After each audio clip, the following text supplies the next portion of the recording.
یو چا پوښتنه کړې ده چې زمونږ په کور کې یتیمان دي او داسې ورانکاري غوندې دي، ورانې کوي، شوخي کوي کله، نو دا موږ کله کله وهو، آیا موږ په دې باندې ګناهګارېږو که نه ګناهګارېږو؟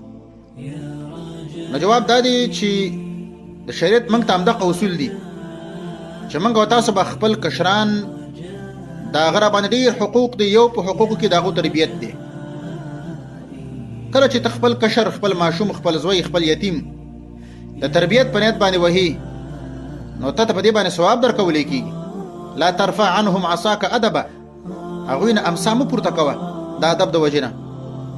بلکې حدیث کې داسې راغلی دي چې دا په کور کې دا کمچین او کوړه چې دا ښکاره ځوړندول پکاري، دې دپاره چې ماشومان ګوري چې ویریږي.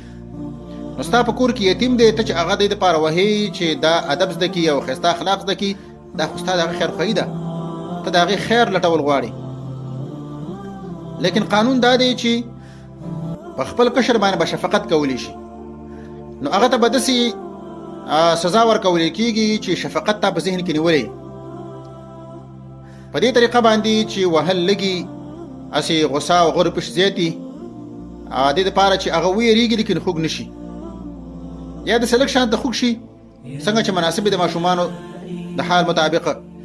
که مکمل ورته ازادي ورکړي، دا خو ماشوم دی، دا ورانې کوي، بد اخلاق او بد اعمال به زده کړي، او که ډېره سزا ورته ورکړې، نو بیا به ته په ظالمانو کې راشي. قیامت کې به رب العالمین د مشرانو دا سزا او د کشرانو دا مخالفتونه دواړه تلي. که چېرته بچي ورانې ډېر کړي او پلار سزا لږه ورکړي، بچی ظالمانو کې راځي، او که چېرته پلار سزا ډېره ورکړي او ماشوم ورانې کم کړي، نو بیا پلار په ظالمانو کې راځي. نو دې خبرې باندې سوچ کول پکار دي. موږ او تاسو به خپل کشرانو ته ادب ورښیو، خو لیکن د شریعت قانون به د ذهن نه نه وباسو، افراط او تفریط دا به نه کوو. والله اعلم.